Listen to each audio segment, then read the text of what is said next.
안녕하세요.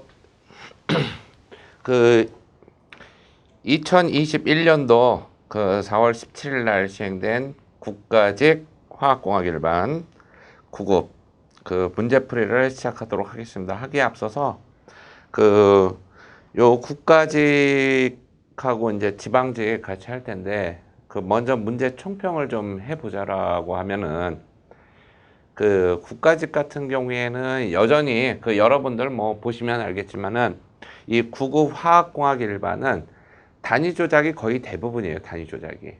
그리고 이제 연력학하고 양론 요 부분이 이제 나오는데 그 21년도 시행된 그 국가직 화학공학 일반은 어떻게 보면은 매우 좀 평이한 수준이었다라고 말씀드릴 수 있을 것 같습니다. 뭐 특별하게 어려운 문제라든가 이런 것들은 제가 보기에는 크게 없었던 것 같고, 다만 한 가지 여러분들이 좀 약간 헷갈릴 수 있었던 문제는 뭐 20번 그 한 문제 정도, 그 정도 이따 이제 다시 그 문제 설명할 때 말씀드리겠지만 상당히 좀 그 문제 그 난이도는 평이한 수준이었다. 그래서 아마 열심히 한 학생들은 아마 그 고득점을 아마 받지 않았을까 그런 생각이 좀 그 드는 그런 문제들이었습니다. 그래서 그 요런 이 해마다 그 문제의 난이도가 조금씩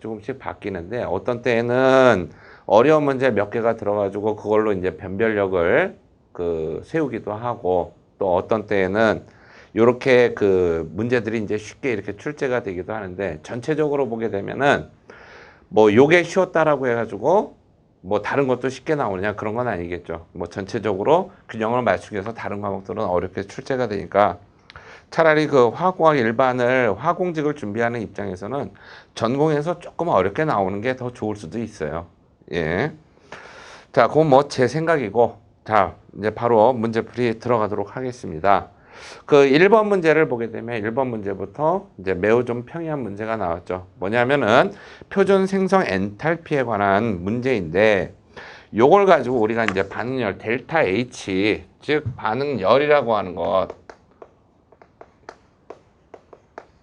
자, 구할 때 보통 보게 되면 어떻게 되냐면은 다른 것들은 다 뭐냐 하면은, 자, 생성 물질이 가진 거에서 뭘 빼주면 돼요?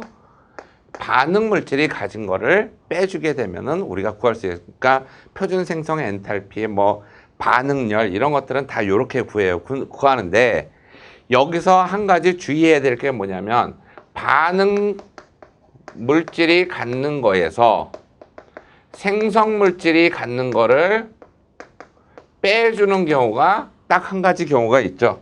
그게 어떤 경우냐면은 바로 결합 에너지를 이용해서 반응열을 구할 때는 반응 물질이 가진 결합 에너지의 합에서 생성 물질이 갖는 결합 에너지의 합을 빼주시면 되겠습니다. 그러니까는 요거 하나만 빼고는 나머지는 전부 뭐다? 생성 물질에서 반응 물질, 프로덕트에서 리액턴트 값 빼주면은 되겠다라고 하는 거죠. 그러니까 여기 반응식을 보게 되니까 어떻게 되냐면 2A 더하기 B가, 자, 뭐로 갔냐면 4C 더하기 D로 갔죠. D. 자, 그렇다라고 하면은 이때 여기서 다 주어졌죠. 얘네들을 보게 되면은 지금 그 표준 생성 엔탈피를 다 주어졌죠. 다 주어졌으니까 생성 물질이 갖는 생성 물질의 엔탈피를 우리가 계산을 해보게 된다면 델타 H 뭐 P라고 한번 해봅시다. 자, 그렇게 된다라고 하면은 요거는 시량 성질이기 때문에 앞에 계수가 붙어 있게 되면 어떻게 돼요? 그만큼 곱해줘야 되니까 어떻게 되냐? 4 곱하기 얼마가 되냐면은 C라고 하는 거는 마이너스 200 얼마? 마이너스 250.5죠. 250.5 더하기, 자, D는 앞에 계수가 1이니까 그냥 뭐 해주면 돼요? 자, 마이너스 602를 해주면 되고, 그 다음에 자, 반응 물질을 한번 보게 되면 요거를 우리가 뭐 R이라고 해봅시다. 자, 반응 물질 같은 경우는 A 앞에 뭐가 있어요? 계수 2가 있으니까 어떻게 돼?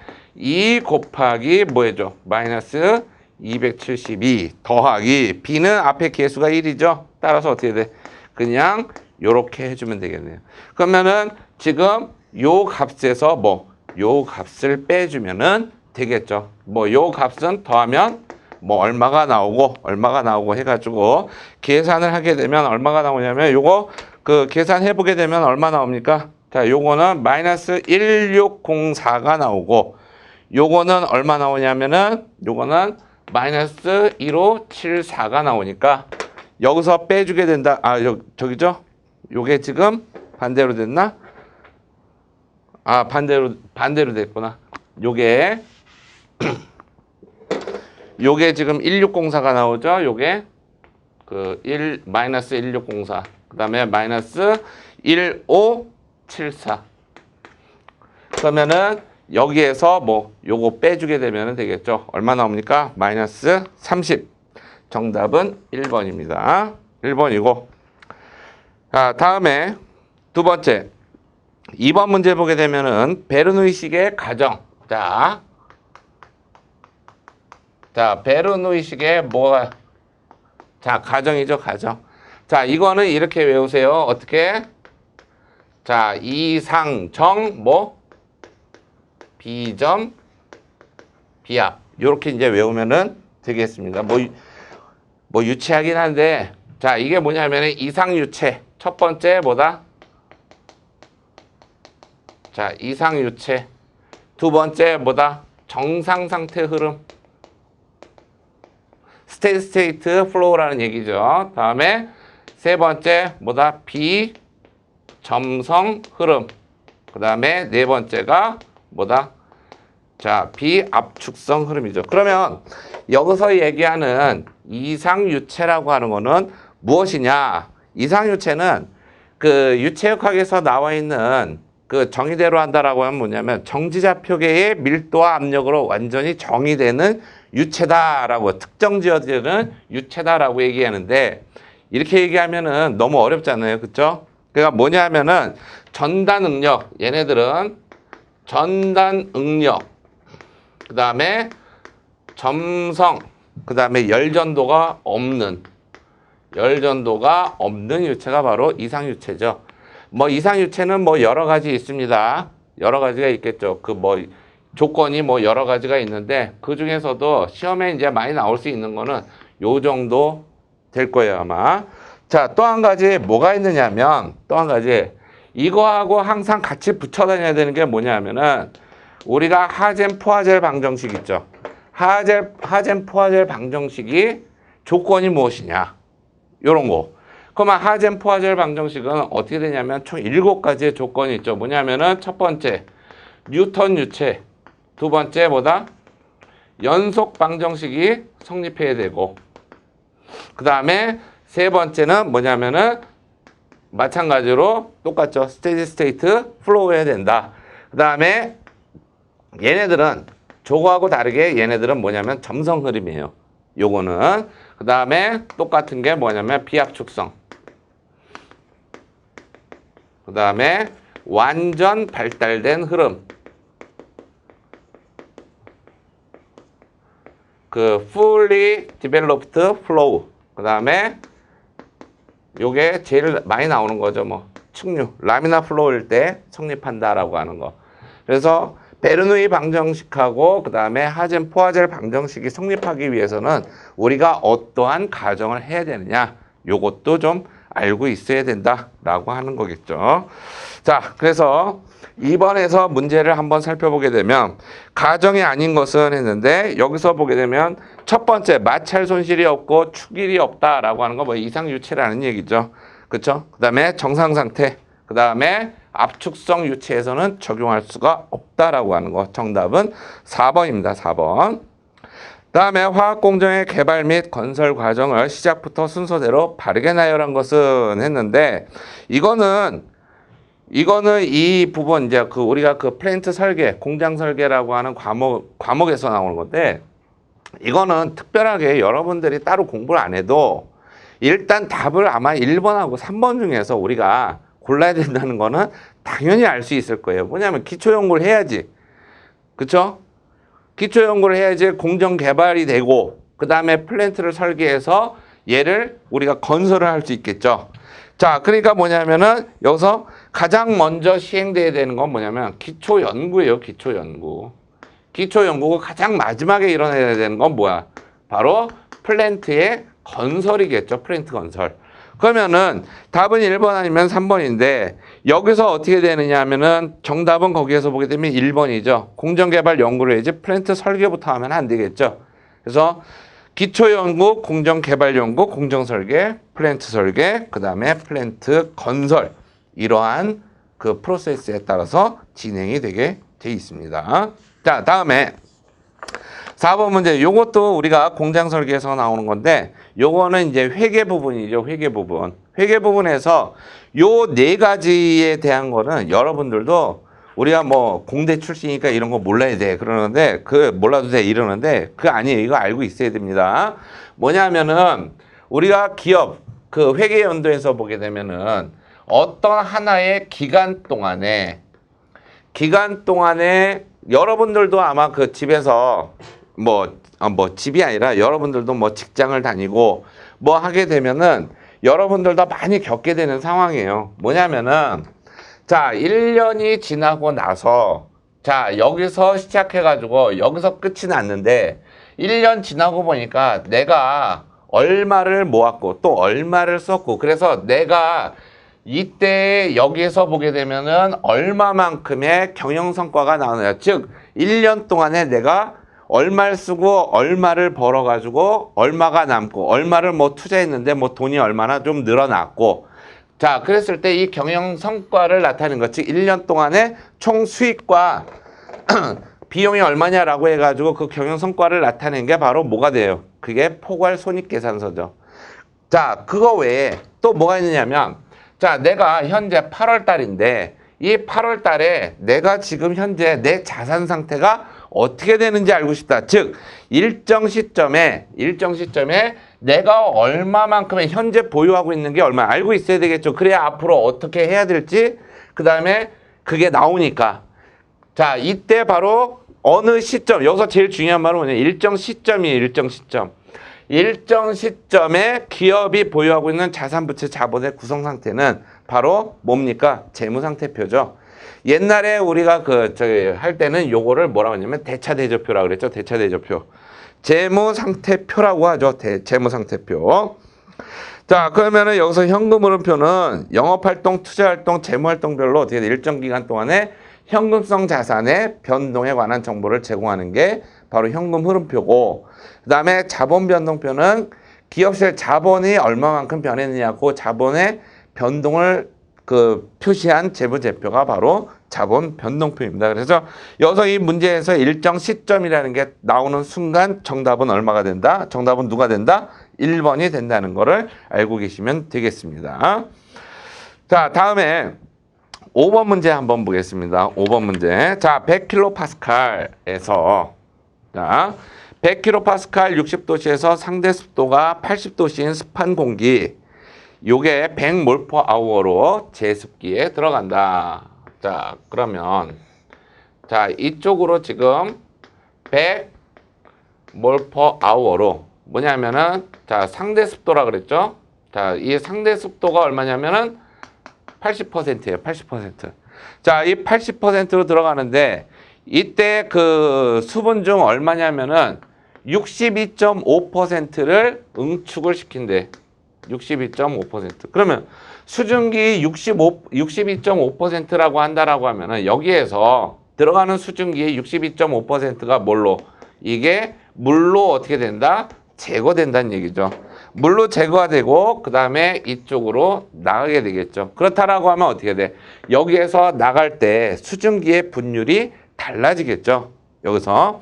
그러면 이때 습한 공기에서 보게 되면 얼마냐? 이게 100kPa이에요. 100kPa. 근데 상대 습도가 얼마? 80이고. 그 다음에 문제에서 주어진 게 뭐냐면은 60도씨에서 포화 수증 기압이 얼마? 20kPa이라는 거를 줬죠. 여기에서 보게 되면. 그러면 이때 수증기에 뭐가 돼? 증기압을 우리가 알 수 있죠. 왜냐하면은 얘는 뭐가 되냐면 그 온도에서의 뭐가 돼? 포화 수증기압분의 현재 증기압 곱하기 뭐가 돼? 100을 했을 때 이게 상대 습도니까. 근데 이게 얼마냐면은 자 80%이고 그 다음에 이때 포화 증기압이 얼마라고 주어졌냐면 20kPa이라고 주어졌어요. 그러면은 여기에서 계산을 해보게 되면 어떻게 되느냐? 이때 P는 얼마가 된다? 16kPa이라는 얘기죠. 그러면 여기에서 차지하고 있는 수증기가 얼마냐면은 16kPa이니까 자, 우리가 몰 분율, 기체의 몰 분율은 뭐에 비례하죠? 압력에 비례하죠. 100kPa 중에 16kPa이 어떻게 돼? 수증기니까 100몰/아워 중에 뭐가 돼? 16, 100분의 16만큼은 누구다? 수증기다. 따라서 수증기에 뭐가 돼? 들어가는 우리가 몰 유속을 할 수 있죠. 얼마입니까? 이거 16몰/아워가 되고 그 다음에 여기서 공기가 바로 뭐가 돼요? 공기가 뺀 만큼이니까 84몰/아워만큼 가겠죠. 근데 여기서 제거되는 양이 얼마냐면은 이 중에 62.5%가 제거가 된대요. 여기서. 그러면 얼마? 여기에서 보게 되면 제거되는 양은 16 뭐가 돼? 몰/아워에다가 0.625를 곱해주면 되겠죠. 얼마 나와요 이거? 자 10몰/아워가 나온다라는 얘기죠. 그러면 여기에서 16 들어왔는데 10이 제거가 됐으니까 나가는 거에 보게 되면 이때 수증기는 얼마만 남냐면은 6만 남겠죠. 6만 남을 거고 이때 공기는 변함이 없으니까 얼마가 돼? 84몰/아워가 될 거고 이때 수증기에 뭐가 된다? 이때 수증기 몰 분율은 어떻게 되냐? 수증기의 뭐가 된다? 몰 분율이라고 하는 거는 전체 몰수 얼마예요? 90이죠? 두 개 더하면은 90분의 6. 따라서 분수로 표현하면 얼마? 15분의 1이 되겠죠. 그래서 정답은 얼마? 2번이 되겠습니다. 자, 다음 6번.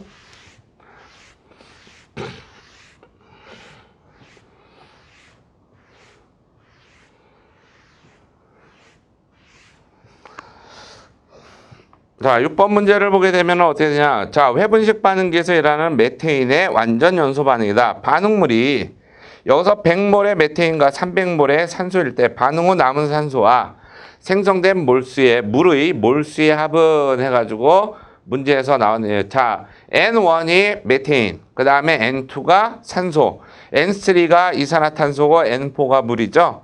자, 그러면 여기에서 지금 CH4에 뭐가 된다? 자, 완전 연소 반응식을 한번 좀 봅시다. 완전 연소 반응식을 보게 되면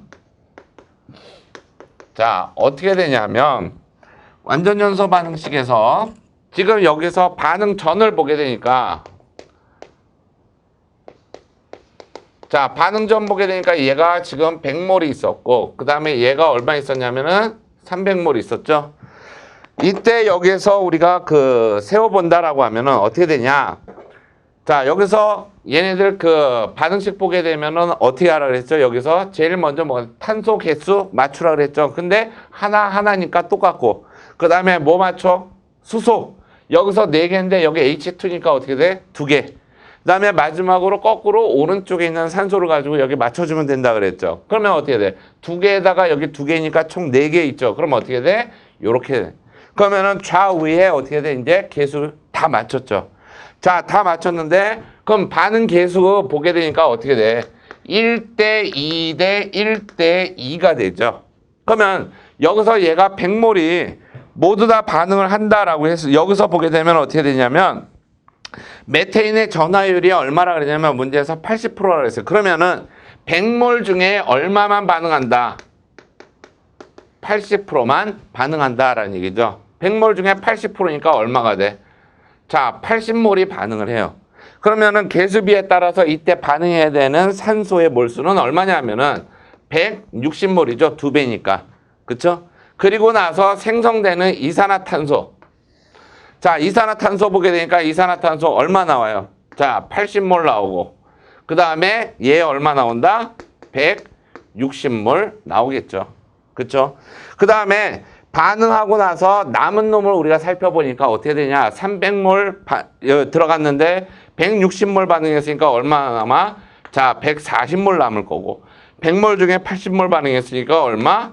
20몰 남겠죠. 자, 문제에서 주어진 게 뭐냐면은 이게 N1, N2, N3, N4네. 그럼 문제에서 물어본 게 뭐였어요? 여기에서 N2와 N4 얘하고 얘 더하면 몇 몰 나오겠느냐? 300몰 나오겠죠? 자, 정답은 3번입니다. 다음 7번 문제. 자, 7번 문제 이제 유체역학 연속방정식 문제죠. 내경이 1cm인 원통형 파이프 1과 내경 2cm인 원통형 파이프 2가 직렬로 연결된 상태에서 자, 그러면 여기서 어떻게 돼? 여기서 얘가 지금 1cm이고 얘가 어떻게 된다? 2cm. 이렇게 연결이 됐다는 얘기죠. 정상상태 흐름으로 흐를 때 파이프 1에서의 물의 평균 유속은 파이프 2에서 물의 평균 유속의 몇 배이냐라고 물어봤죠. 자, 그러면은 이때 여기서의 뭐가 돼? 단면적. 요거를 A1, A2라고 하고 이때의 속도를 뭐 U1, 이때의 속도를 U2라고 한다면 연속 방정식에 의해서 Q는 A1, U1이고 이거는 뭐가 된다? A2, U2가 돼야 된다. 자, 그러면 A1은 어떻게 되냐? 4분의 1 파이 D1 제곱 곱하기 U1이고 자, 얘는 4분의 1 파이 D2의 제곱 곱하기 U2가 되겠죠. 이거 다 없어지고 자, 여기서 보게 되면 어떻게 된다? U2분의 U1은 어떻게 된다? D1, D2의 뭐가 된다? 제곱과 같다라고 하는 거죠. 자, 여기에서 이거를 자, 여기서 뭐 요 부분을 여러분들이 좀 그러니까 매번 이런 문제가 나왔을 때 뭐 이런 식으로 식을 써가지고 뭐 몇 배가 된다 이렇게 해도 좋은데 그렇게 해도 좋은데 이 문제는 어떻게 되냐면 여러분들 이게 지금 뭐냐면 여러분들 보게 되면은 20문제죠. 20문제인데 구급 공무원 볼 때 어떻게 돼요? 구급 공무원 볼 때 100문제를 100분 동안 풀어야 돼. 그러면은 1분에 한 문제씩 풀어야 되는데 이거 광속으로 풀어야 돼. 이거 보자마자 어떻게 돼? 보자마자 딱 나와가지고 문제 보자마자 푸는 데까지 이거 10초 이상 걸리면 안 돼, 이 문제. 그럼 어떻게 되느냐? 자, 여기에서 1cm, 2cm 우리가 일반적으로 어떻게 돼? 관의 간격이 넓어지면 속도 느려지죠. 그쵸? 속도 느려져. 왜? 압력이 여기서 뭘로 바뀌어? 압력으로 바뀌어버리니까. 그러면은 여기서 어떻게 된다? 여기서 넓어지면 어떻게 된다? 유속이 느려지고 좁아지면 빨라져. 그러면은 만약에 이렇게 갔다라고 하면은 4배가 되는 거고 이쪽으로 가면 어떻게 돼? 4분의 1배가 되는 거죠. 속도가. 그쵸? 따라서 어떻게 돼? 파이프 1에서의 뭐가 된다? 요거를 머릿속으로 잘 집어넣어 놓고 몇 배가 된다. 그럼 만약에 1, 3이면 어떻게 돼? 1, 3이면 여기서의 속도는 9분의 1이 되는 거야. 즉 제곱에 반비례하니까. 그쵸? 그래서 요런 문제들은 여러분들이 빨리빨리 풀어내야 돼. 요런 것들. 자, 다음에 자, 황사 현상이 심한 날. 7번 정답은 3번이죠. 8번 문제. 황사 현상이 심한 날 대기 중에 자, 대기 중에 떠 있는 부유 분진량을 측정하기 위하여 대기의 흡입 유량이 1.0 세제곱미터 per minute인 분진 포집기를 이용하여 24시간 동안 포집한 분진의 양이 720mg일 때 대기 중에 부유 분진의 농도는 여기서 여러분들 좀 조심해야 되는 게 뭐냐면은 720mg 할 때 그 밀리그램에다가 밑줄을 그어놓고 그 다음에 대기 중 부유 분진의 농도 했을 때 단위를 한번 보세요. 마이크로그램이죠. 즉 문제에서 물어본 단위하고 그 다음에 정답에서 요구하는 단위하고 다르단 말이에요. 그러면 이런 것들은 문제 풀면서 바로바로 표시를 해놔야 돼. 왜? 나중에 어떻게 돼? 요거는 잘못하면은 당할 수가 있거든. 즉 여러분들 다들 열심히 공부한 학생들 있잖아요. 다들 뭐 열심히 공부했어. 뭐 여기 다 비슷한 수준까지 올라왔어. 다들 요 비슷한 수준까지 올라와 있다라고 하면은 이때 여기에서 그런 거 있죠. 뭐냐면은 만약에 전교생이 100명이야. 전교생이 100명인데 만약에 98등을 했던 애가 한 50, 60등 하는 거. 이건 무지 쉽죠? 왜? 좀만 열심히 해주면 돼. 그러면 60등까지인데. 자, 근데 3등 하던 놈이 어떻게 돼? 1등 하려면. 이건 비교도 안 될 만큼 어마어마한 노력을 해야 돼. 즉, 어느 정도 성적이 올라왔을 때 여기에서 이 승패를 가름짓는 건 뭐냐면은 여러분들 실수예요, 실수. 아, 실수해서 이렇게 얘기하고 그 퉁치고 넘어가려는 학생들이 있는데 그 실수가 실력입니다. 열심히 한 학생들은 뭐가 없다? 실수가 없다. 운동도 잘하는 거 한번 보세요. 정상급 선수들 운동하는 거 한번 보세요. 그 사람들 승패 가르는 게 뭡니까? 확연한 실력 차가 아니에요. 누가 실수를 몇 개 더 했느냐. 이걸로 결정되는 거예요. 그러니까 여러분들 열심히 공부하는 목적은 뭐냐면 이 문제에서 실수를 줄이기 위한 거다. 실수만 줄인다라고 하면 어떻게 돼? 여러분들은 고득점을 얻어낼 수 있다라는 얘기입니다. 자, 그러면 여기에서 부유분진을 측정하기 위해서 이렇게 우리가 했는데 그럼 먼저 알아둬야 될 게 뭐냐면은 총 분진량이 얼마인지 알아야 되겠죠. 그러면 24시간 동안 자 24시간 동안 그 대기에 흡입된 양은 얼마나 되겠느냐라고 하는 거죠. 여기에서. 그러면은 자 1시간 동안에 어떻게 돼? 1m 3승 해놓고 어떻게 돼? 이렇게 들어온다 그랬잖아요. 그러면 어떻게 돼? 24시간 여기서 1m 3승 per minute라 그랬네. 자 그러면은 여기서 어떻게 돼? 자 미니트를 해놓고 그 다음에 위로 미니트 가고 아워 가고 뭐 데이 가면은 되겠죠. 여기서 혹은 뭐 24시간이니까 그냥 24시간만 곱해주면 되겠네. 여기에다가 그쵸? 요렇게 해가지고 곱해주게 되면은 얼마가 나오느냐면 여기에서 자 60 요게 요거고 해주게 되면은 얼마 나와요? 요거 하게 되면 1440 자 메타 3승 해서 나오게 되겠죠. 그쵸? 자 그러면 부유물질의 농도는 어떻게 되느냐 1440 메타 3승 요거 분에 720mg이라고 했는데 720mg으로 요거를 뭘로 마이크로그램으로 바꾸려면 요렇게 하면 되겠죠. 요렇게. 그쵸? 그러면 여기에서 얘하고 요렇게 되고 1000이고 해주니까 어떻게 돼? 500 마이크로그램 퍼 메타 3승 해서 나오게 되겠죠. 정답은 3번입니다. 다음에 자 9번 문제 유체에 대한 설명으로 옳지 않은 것은 해서 나와 있는데 자 전단 응력이다 라고 하는 거 전단 응력이다 라는 얘기는 무슨 얘기냐 유체가 이렇게 흘러가고 있어요. 이렇게 흘러가고 있는데 어떻게 돼? 얘네들 이렇게 층으로 나누려고 하는 힘이에요. 층으로 나누려고 하는 힘. 그러니까 이 반대쪽으로 이제 작용을 하겠죠. 여기서 자 타우는 우리가 정의가 어떻게 돼요? 그래서 압력하고 어떻게 돼? 똑같이 주어지는 거예요. 똑같이 여기서 보게 되면은 자 대신에 압력은 수직으로 작용하는 힘이지만 요 전단 응력은 어떻게 돼? 층을 나누려고 하는 방향으로 가는 거죠. 이게 만약에 뉴토니안이다라고 하면 어떻게 돼? 요렇게 우리가 계산할 수 있는 거죠. 자 그러면 전단 응력은 전단력을 뭘로? 전단 면적으로 나눈 것이다. 맞는 이야기가 되고 운동점도 우리가 동점도라고 얘기하죠. 동점도. 즉 여기서 보게 되면 동점도라고 하는 거는 어떻게 되냐면은 자 로분의 뭘로 정의가 된다? 요거 뮤. 즉 점도를 뭘로? 밀도로 나눠준 값을 우리가 그 운동 점도라고 하죠. 그 다음에 뉴턴 유체는 전단 응력과 속도 구배가 비례 관계이다. 이따가 뭐 그 또 하겠지만 여기에서 어떻게 되냐면은 요거 그 네 가지는 요거를 여러분들이 그림으로 반드시 요거를 알 수 있어야 돼요. 뭐냐면 요렇게 해서 요렇게 하고 하나는 요렇게 그리면 돼. 어렵지 않죠? 어렵지 않다고 이거는. 어렵지 않으니까 이렇게 하고 그 다음에 위에서부터 순서대로 어떻게 돼? B, P, N, D로 외우면 돼요. 이게 뭐냐면은 빙햄.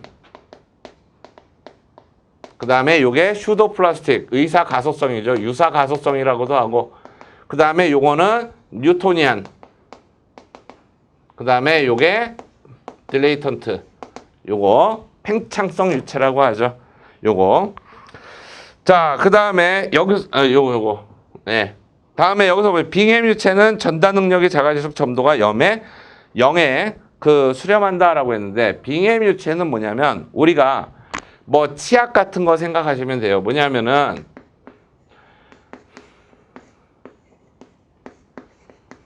요렇게 이제 주어지는데, 여기에서 요게 존재하는 거예요. 요거를 우리가 뭐냐면은 거기 그 단위 조작 책에 보게 되면 뭐 트레스홀드라고 해가지고 요거를 문지방 값이라고 합니다. 문턱값 혹은 문지방 값이라고 했는데, 어느 정도, 즉 문지방이라고 하는 거는 뭐냐면은 얘가 넘어가려면은 이걸 넘어가기 위한 힘이 필요하겠죠.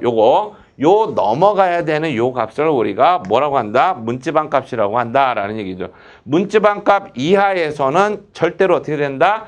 못 넘어가더라는 얘기야. 그러면은 전달 능력이 작아진다라는 얘기는, 전달 능력이 작아지는 어느 한계 이하 값이니까 그때는 어떻게 돼? 무한히 저항하겠죠. 따라서 어떻게 돼? 0에 수렴하는 것이 아니다라고 하는 거죠. 0에 수렴하면 어떻게 돼? 넘어갈 수 있어야 되니까. 자, 그래서 정답은 4번이 될 거고요. 그 다음에 10번 문제 보겠습니다.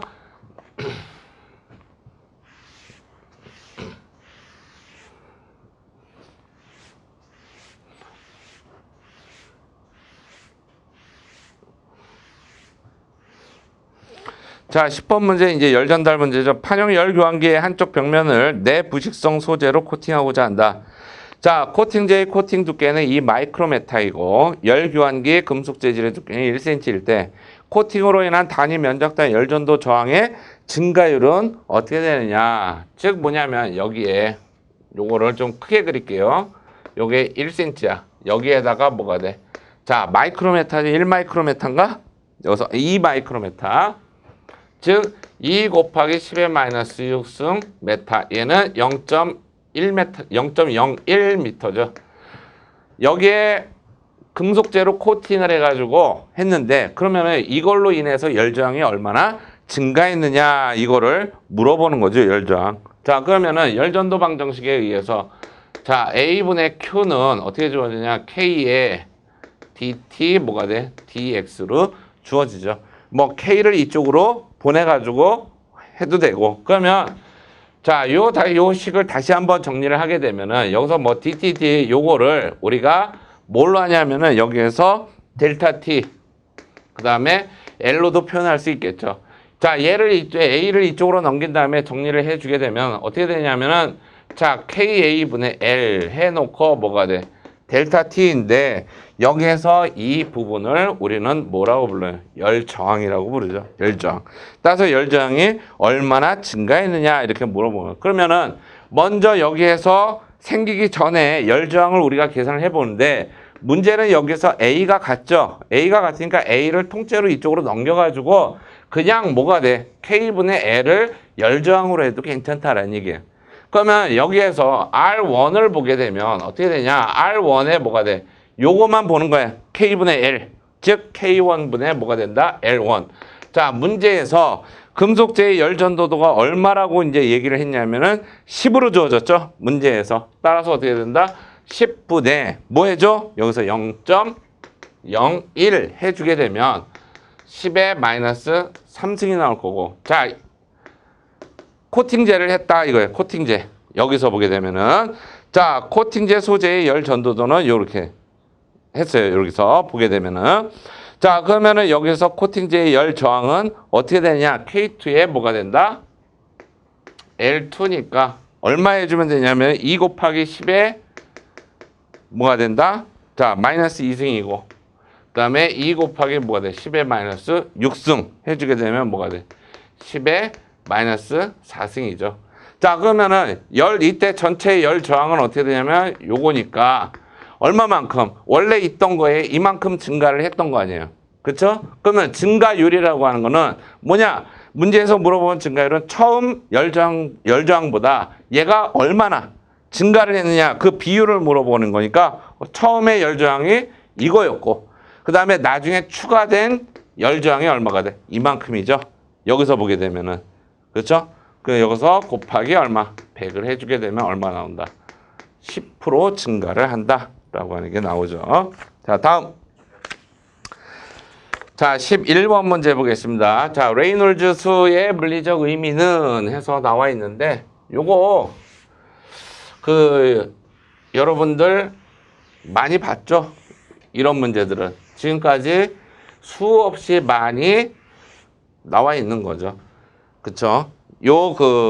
우리가 흔히들 무차원수 있죠? 무차원수들의 의미 이런 것들은 우리가 좀 알고 있어야 된다라는 얘기죠. 요거는 슈미트 넘버 같은 경우는 운동합 점도분의 동점도 해가지고 나오고 그렇죠.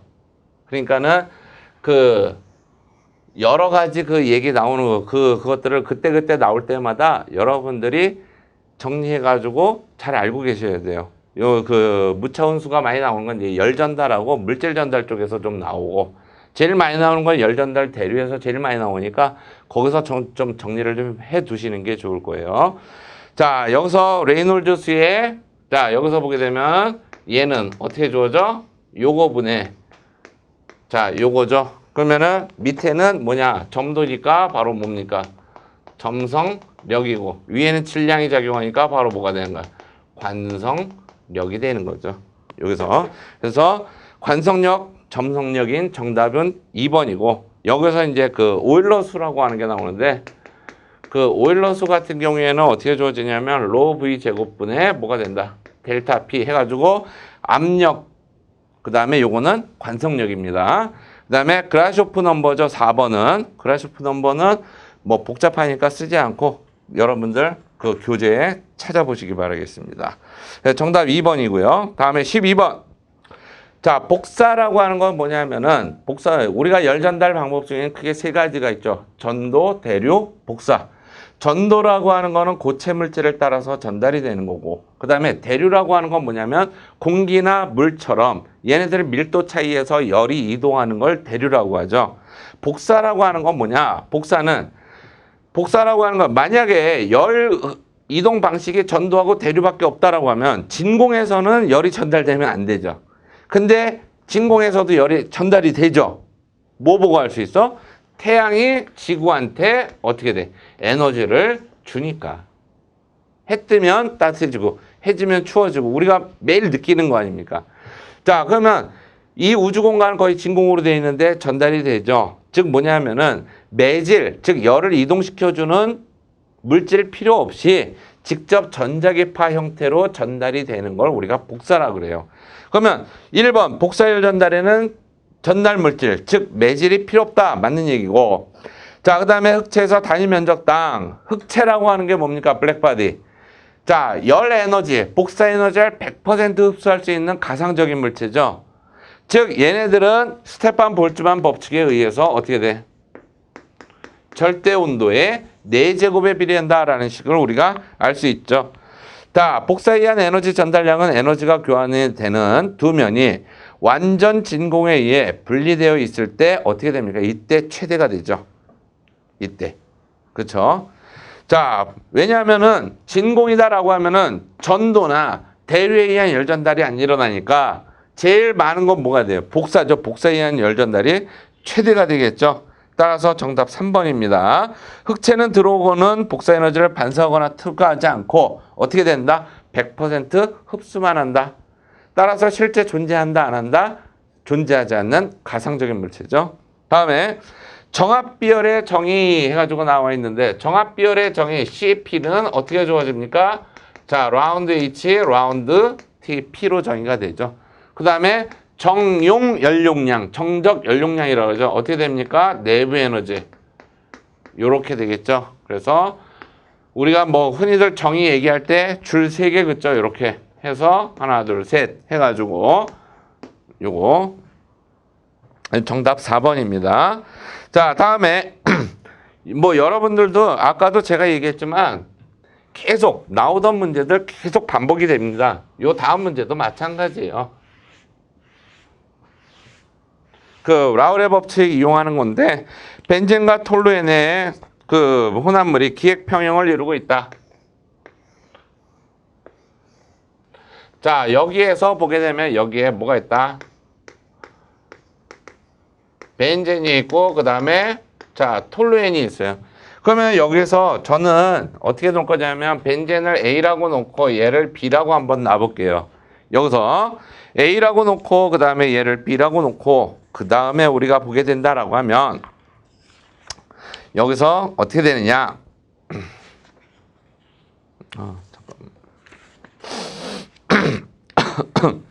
자, 여기서 보게 되면, 자, 여기서 문제에서 보게 되면 벤젠과 톨루엔의 기획평형인데 기상에서 벤젠의 몰 분율, 즉 뭐냐면 YA가 얼마냐면 0.6이래.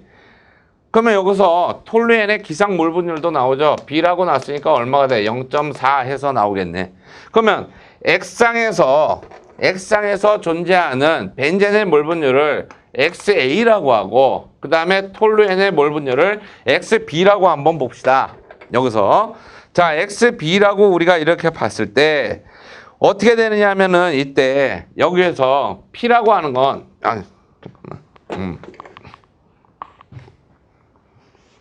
자 PA라고 하는 거는 어떻게 주어지냐면 XA에 뭐가 됩니까? A의 증기압이 될 거고 그 다음에 PB라고 하는 건 XB에 뭐가 된다? PB의 증기압이 될 거고 이때 전체 압력은 어떻게 주어지냐면 PA 더하기 PB가 될 거고 XA의 PA 스타 XB에 뭐가 된다?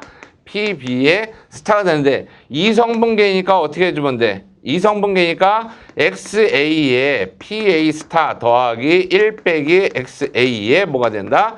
PB 스타 해주면 되겠죠. 그쵸? 자, 그러면은 이때 여기에서 어떻게 주어지냐면은 기상 분율은 기상의 분율이라고 하는 거는 YA는 P분의 뭐가 된다?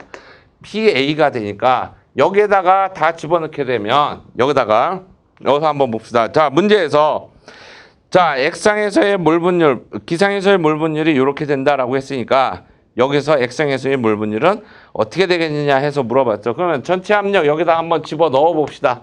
어떻게 되냐면은 자, XA 곱하기 여기서 벤젠의 뭐가 돼? 증기압이 1이라 그랬어. 그 다음에 1 빼기 XA 한 다음에 톨루엔의 증기압이 얼마냐면은 0.4라고 했어요. 그러면 이때 전체 압력 P라고 하는 건 어떻게 주어지냐면은 여기서 XA-0.4 XA니까 0.6 XA가 될 것이고 그 다음에 요거 곱해주니까 어떻게 돼? 0.4가 되겠죠. 그러면 여기다가 전체 압력 얼마가 돼? 0.6 XA 더하기 0.4 요거 분에 PA라고 하는 건 뭐가 돼요? XA죠. 여기서 이 값이 지금 얼마? 0.6이 나오면 되는 거야. 여기서. 그러면 이때 XA에 대해서 풀어보게 되면 어떻게 된다? 0.375가 나오고 XB는 0.625가 나오겠죠. 뭐냐면은 여기에서 뭐 1에서 뭐 빼주면 되니까 0.375를 빼주면 되니까 0. 얼마? 625가 나오더라는 얘기예요. 그래서 정답 2번입니다. 다음에 자 15번 자 아세톤과 메틸에틸 케톤의 혼합물이 기획 평형을 이루고 있다. 그러면 한번 봅시다. 자 여기에 아세톤이 있어요. 아세톤 뭐 CH3에 뭐가 돼? CO에 CH3 그 다음에 메틸에틸 케톤 여기서 자 메틸 에틸 뭐가 돼? 케톤 MEK라고 하죠 보통. 요거 자 얘네들이 기획 평형을 이루고 있대. 자 그러면은 여기서 성분수는 몇 개예요? 성분수는 2개죠. 여기서 들어가 봐요. 어떻게 2개밖에 안 되지.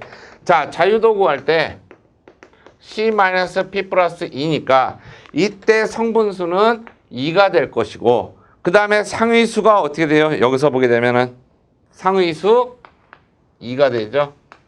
이때 자유도는 얼마가 되더라? 2가 되더라는 얘기예요. 이때 자유도는.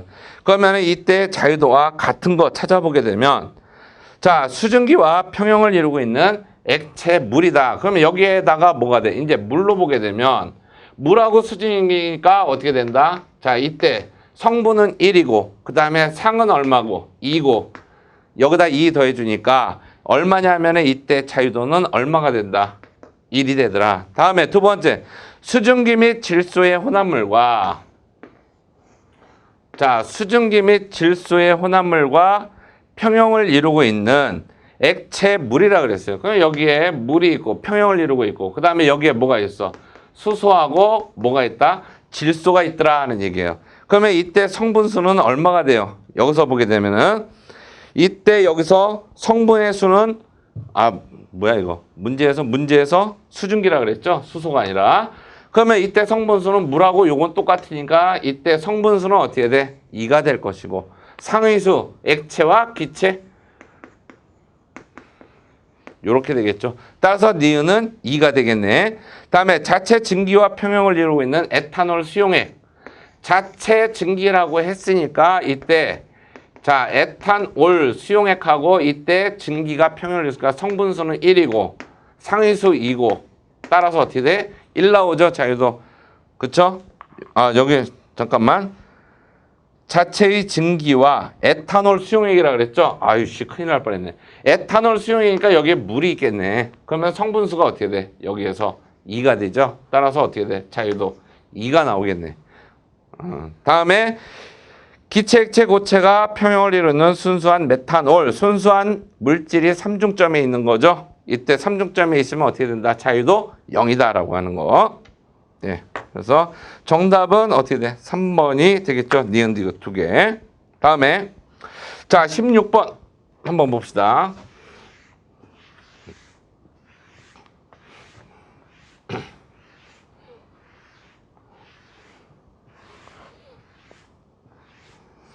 아, 16번 문제 보게 되면 부피가 50 요거인 뭐 비중병 보통 보면 뭐 요렇게 생겼는데 자 부피가 50cm인 비중병 빈 비중병의 질량이 자 이게 빈 비중병의 질량이 얼마냐면은 자 13g이라고 나왔어요. 이 비중병에 분체를 가득 채운 후 측정한 질량은 자 분체 채운 후 질량이 얼마냐 하면은 문제에서 37g이라고 그랬죠. 그러면은 여기서 나오네 뭐 분체의 질량은 얼마 나옵니까? 37 빼기 13에서 얼마? 24g이 나오죠. 24g. 자, 그 다음에 여기에다가 이 문제를 좀 잘 보세요. 요거 좀 지울게. 자, 여기까지 분체가 이렇게 가득 차 있어요. 분체가 이렇게. 자, 분체가 이렇게 가득 차 있는데 분체 사이마다 어떻게 돼? 빈 공간이 있죠. 이 빈 공간을 누가 여기다 물을 붓게 되면 물이라고 하는 놈이 치고 들어가는 거야. 그러면 여기에서 보게 되면 여기에서 분체라고 하는 놈이 물이 들어간 놈이 얼마냐 하면은 증류수의 부피가 30이래. 근데 비중병의 부피가 얼마? 50이라고 했으니까 이때 분체가 차지하는 부피가 나오네. 그쵸? 여기서 보게 되면은 그쵸? 자, 따라서 분체의 부피는 얼마냐면 50에서 얼마? 30 뺀 뭐가 되는 거야? 20ml가 바로 뭐가 돼? 여기에서 20 세제곱센티미터죠. 단위는. 자, 세제곱센티미터가 바로 분체의 부피가 되는 거예요. 그러면 여기서 뭐가 되냐? 분체의 뭐가 된다? 분체의 진밀도가 나오죠. 자, 분체의 진밀도는 20 세제곱센티미터가 차지하는 게 얼마다? 24g이니까 얼마 나와? 1.2g per 세제곱센티미터가 나오겠죠. 그러면 이때 공급률 정의에 의해서 자 공급률은 어떻게 되냐? 1 빼기 뭐 해줘야 돼? 진밀도를 뭘로? 겉보기 밀도를 뭘로? 진밀도로 나눈 값을 빼주면 되겠죠. 그러면 1 빼기 겉보기 밀도는 0.9라고 해줬으니까 그러면 얼마 이게 뭐가 되는 거야? 여기서 4분의 3이 되는 거니까 얼마가 돼? 4분의 1이 나오겠죠. 답은 2번입니다. 자, 다음에 일정한 온도에서 성분 A와 성분 B로 이루어진 라우레 법칙을 따르는 뭐가 된다? 혼합물이 기액평형이다. 자, 아까 설명한 그 내용을 잘 기억하고 계세요. 자, 그러면은 뭐가 돼? 성분 B에 대한 성분 A의 상대 휘발도 알파 A, B를 나타내는 것으로 가장 옳은 것은 해서 나와 있는. 그러면 어떻게 돼? 여기서 알파 A, B는 뭐 정의 알고 있으면 되겠죠. 뭐 해주면 돼? YA를 XA로 나눈 것. 그 다음에 뭐가 된다? YB를 XB로 나눈 값분에 요렇게 정의가 되겠죠. 요렇게. 자, 요렇게 정의가 되니까는 어떻게 되느냐? 이제 여기에서 아까 뭐라 그랬냐면은 Y가 어떻게 정의가 됐냐? 여기서 자, XA분의 Y가 정의되는 거는 P분의 뭐가 돼? XA의 PA 스타였죠. 자, 다음에 XB가 나오고 그 다음에 얘네들 정의가 어떻게 주어진다? XB에 뭐가 된다? PB 스타로 해주면 되겠죠. 그럼 여기에서 어떻게 된다? 여기서 얘하고 얘 없어지고 다 없어지고 결국 남는 건 뭐만 남느냐? PB 스타에 PA 스타, 즉 뭐냐면 증기압으로 우리가 상대 휘발도를 나타낼 수 있다라는 이야기입니다. 자, 다음에 18번 문제. 18번 문제도 많이 다루었던 문제고 어렵지 않은 문제들입니다.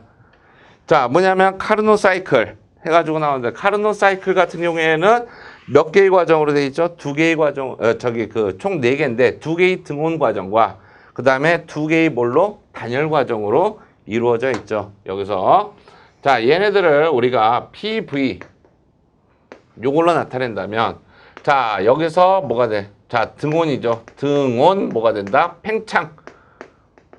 자, 그 다음에 단열 팽창이 일어나겠죠. 여기서 단열 팽창. 자, 다음에 다시 뭐가 돼? 등온 압축. 그 다음에 여기에서 뭐가 일어나요? 단열 뭐가 돼? 압축이 일어나죠. 그래서 얘네들은 어떻게 되느냐? 여기에서 등온 팽창, 단열 팽창, 등온 압축, 그 다음에 뭐가 돼? 단열 압축에 이런 사이클로 구성되어 있는 게 바로 뭐가 된다? 이게 카르노 사이클이죠. 자, 그러면 여기에서 이거를 뭘로 바꾸냐 하면은 TS 선도로 바꿔줘라 하는 얘기예요. TS 선도로 바꿔줘라. 그러면 여기에서 보게 되면 A, B, C, D라고 하면 A, B는 등온 과정이에요. 그러면 여기에서 보게 되면 T가 어떻게 돼? 여기서 보게 되면 A에서 B로 갈 때 일정해야 되겠죠. 여기서. 그쵸? 자, 여기서 문제에서 뭐라 하냐면은, 문제하고 조금 다르겠는데 제가 맞춰주게 되면은 문제에서 뭐냐면 등온 압축, 이거 단열 압축을 A, 그 다음에 여기 B, 그 다음에 요 과정을 C, 그 다음에 요 등원 요거를 D라고 놨어요. 여기 문제에서. 그러면 여기서 B라는 과정부터 출발하게 되면 B는 어떻게 돼? 요렇게 온도가 일정하겠죠. 당연히 부피가 늘어나니까 어떻게 돼? 엔트로피는 증가할 거고. 자, 여기에서 단열 팽창이 일어나고 있어. 단열 팽창 같은 경우는 온도 올라가 내려가. 온도가 내려가죠. 온도 내려가면서 엔트로피는 어떻게 돼? 일정하죠. 변함이 없죠. 자, 여기에서 등온 압축을 했어. 등온 압축을 하니까 어떻게 돼? 여기서 온도는 일정하고 엔트로피는 감소하겠죠. 여기서 다시 단열 압축을 하게 되면 엔트로피는 일정하고 온도는 어떻게 돼? 상승한다. 그래서 여기서 A, B, C, D 해서 이렇게 바꿀 수 있겠죠. 정답은 4번입니다. 자, 다음에 19번. 지름이 2cm인 수평 원통관을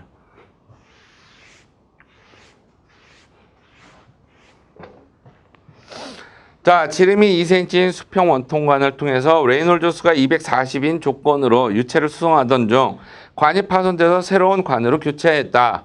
교체된 관의 지름이 4cm이고 동일한 유체를 같은 여기서 중요한 말은 뭐냐면 지름이 4cm에다가 밑줄 긋고 동일한 유체를 뭘로? 같은 부피 유량에다 밑줄을 그어주세요.